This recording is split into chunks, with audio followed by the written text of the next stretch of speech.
Ever get the feeling that like the really big problems we're facing as like a planet, like climate change or pandemic, that kind of thing, they all kind of boil down to this weird disconnect between what science is telling us and what's actually happening in, the world of politics. Yeah, it's like we're speaking two different languages sometimes, right? Yeah.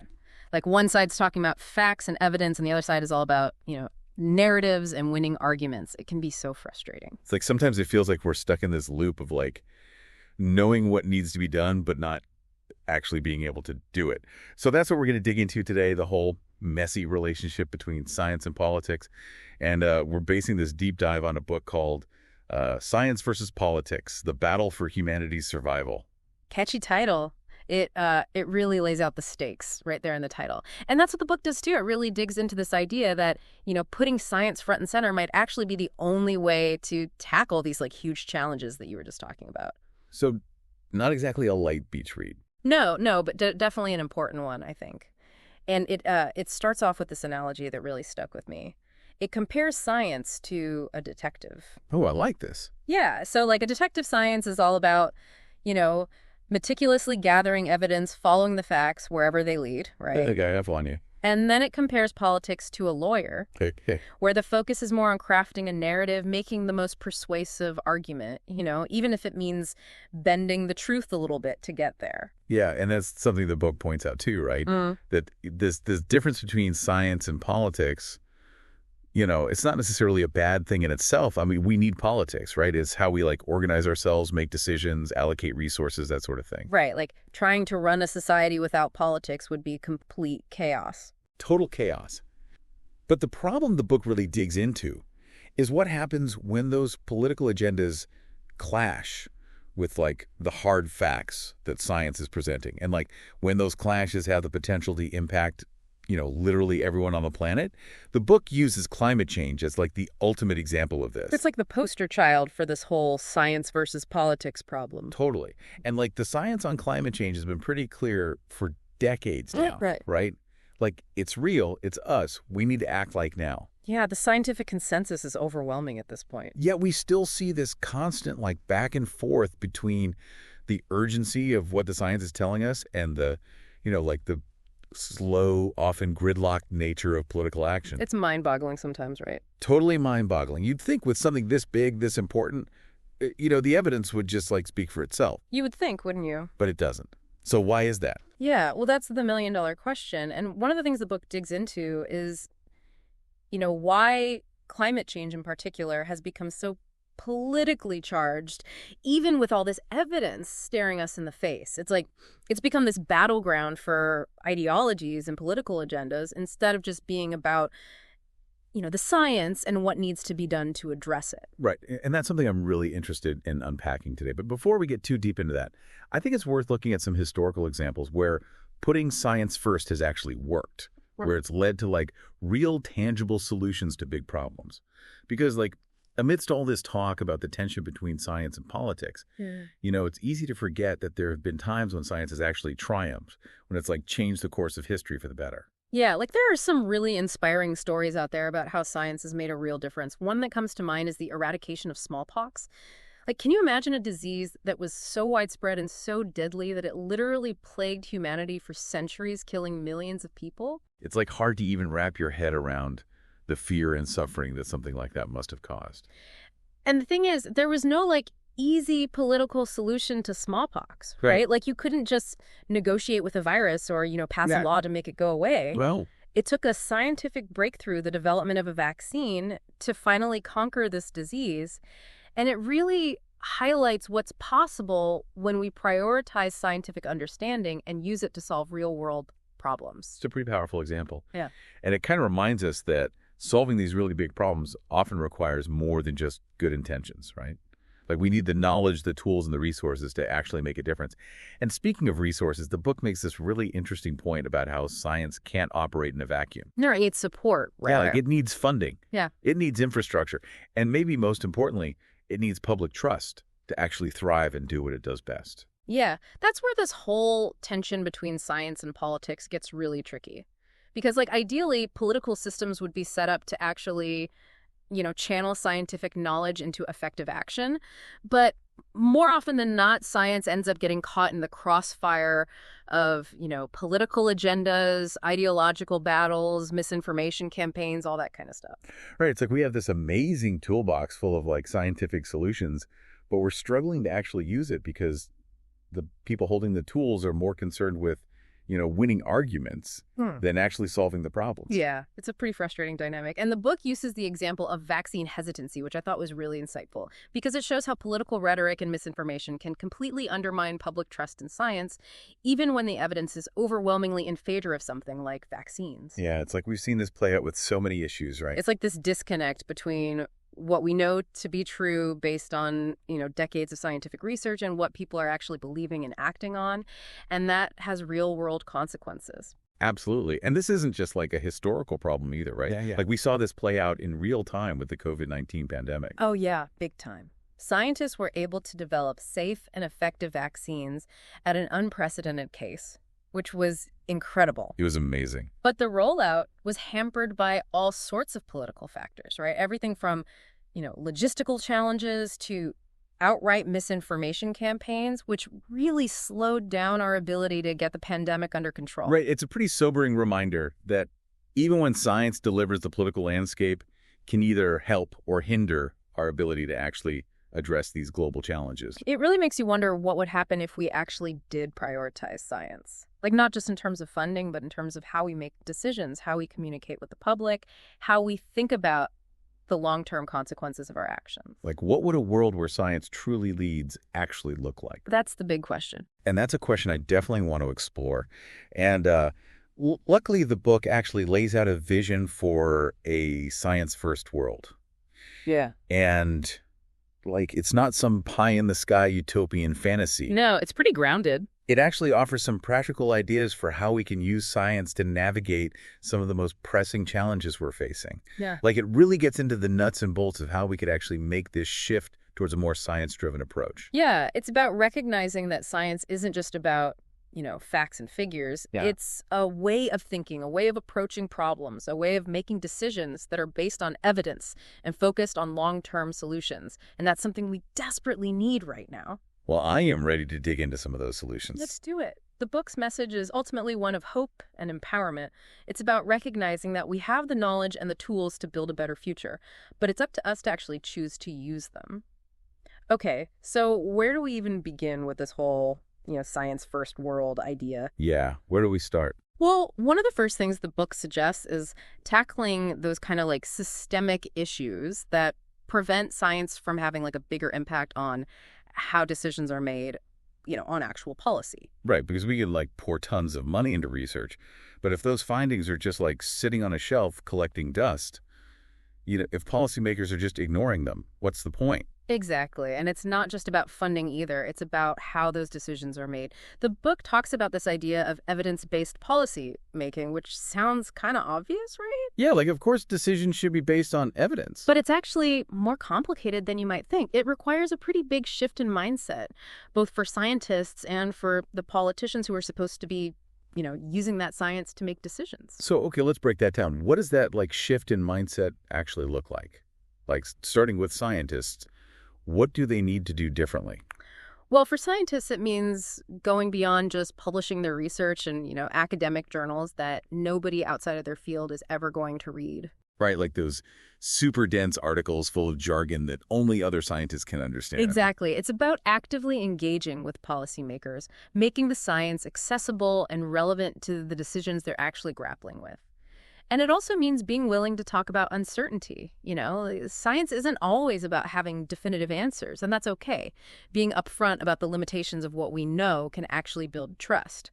It's almost like scientists need to become better translators, helping policymakers understand what the research actually means and how it can be used to take action in the real world. Exactly. And on the flip side, policymakers need to be more receptive to that input from scientists. They need to recognize the value of expertise, even when it challenges their existing assumptions or, maybe goes against their political agenda. Which is easier said than done. Right. Especially in a world where political debates are often driven by sound bites and, what's trending on social media rather than nuanced scientific understanding. Yeah, that's a huge challenge. And that's why the book argues that a key part of this whole puzzle is rebuilding public trust in science, because it's not enough for just the scientists and the policymakers to be on the same page, right? Well, like the public needs to be part of the conversation too. Exactly, because at the end of the day, it's the public who elects those policymakers. So if there's this big disconnect between what scientists understand and what the public believes, it's going to be that much harder to enact meaningful change. And this is where like all the misinformation and like the erosion of trust in institutions comes in. Absolutely.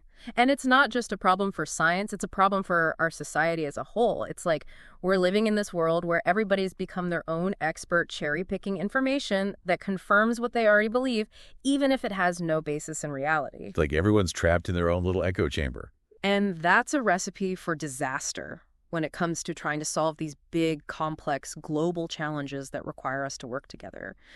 So the book argues that part of the solution is fostering a culture of critical thinking, like teaching people how to actually evaluate information, identify bias, understand how the scientific process works. So it's not just about teaching people what to think, but like how to think. Exactly. How to question assumptions, how to be open to changing your mind when you're presented with new evidence.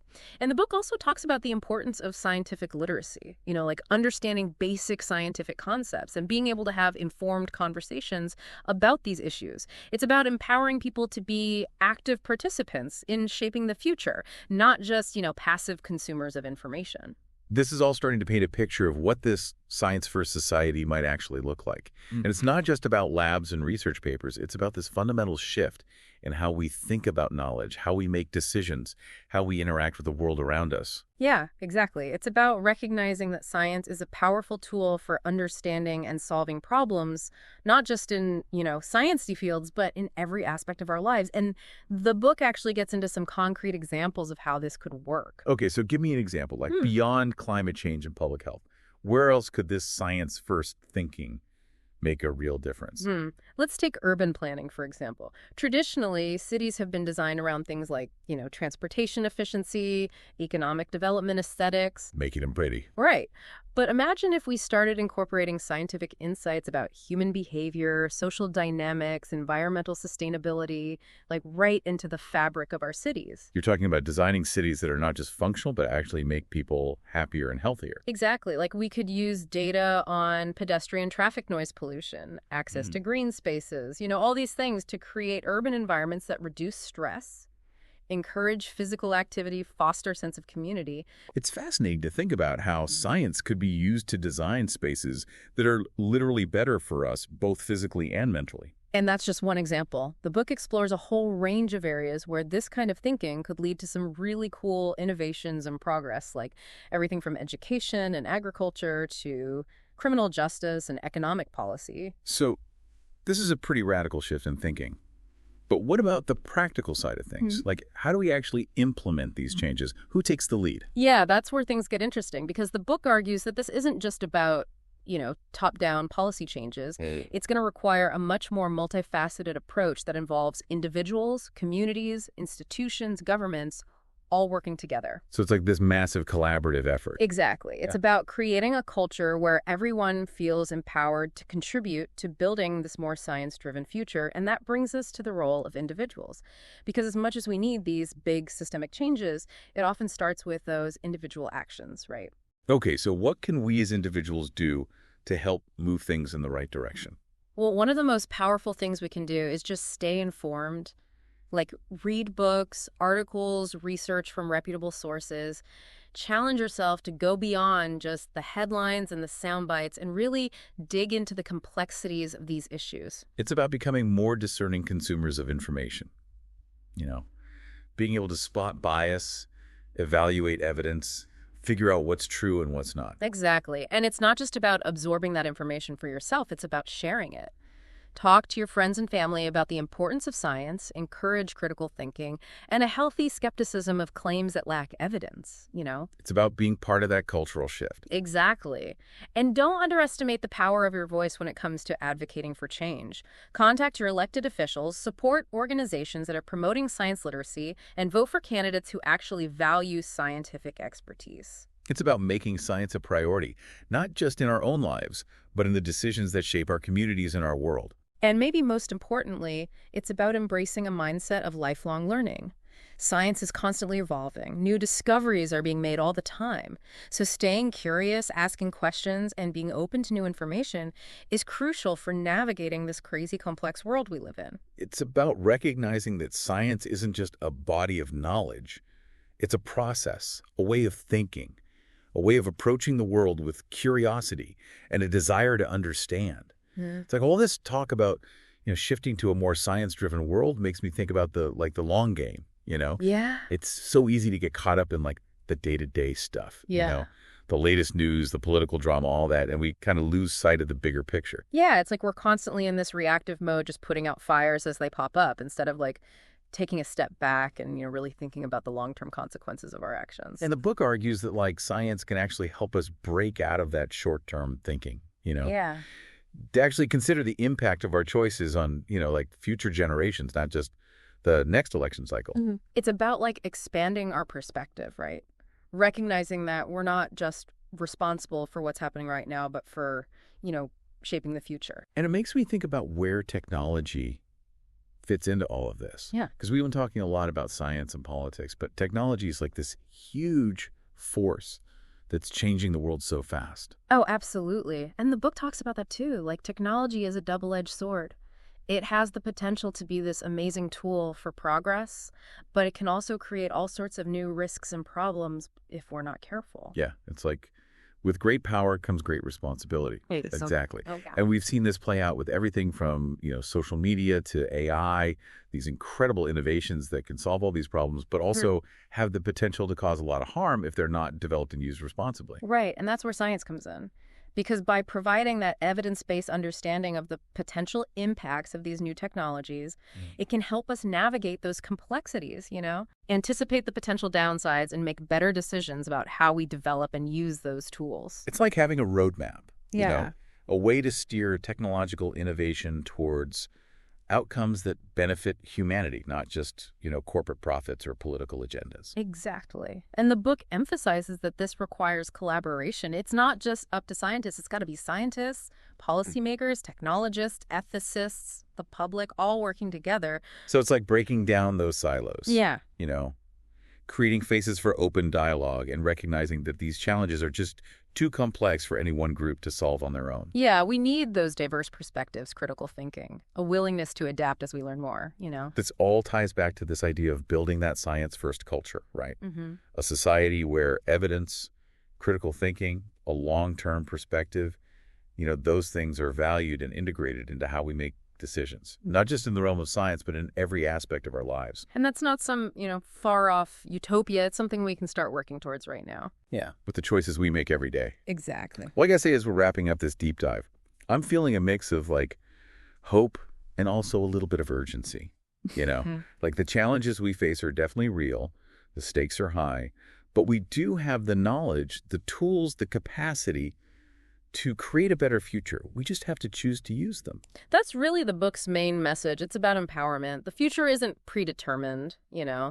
It's something we create collectively through the choices we make. And by embracing science, not just as a bunch of facts, but as a way of thinking, a way of approaching problems, a way of making decisions, we can start to shift things in the right direction towards a more sustainable, equitable, just future. It's about recognizing that science isn't just about discovering the world, it's about saving it.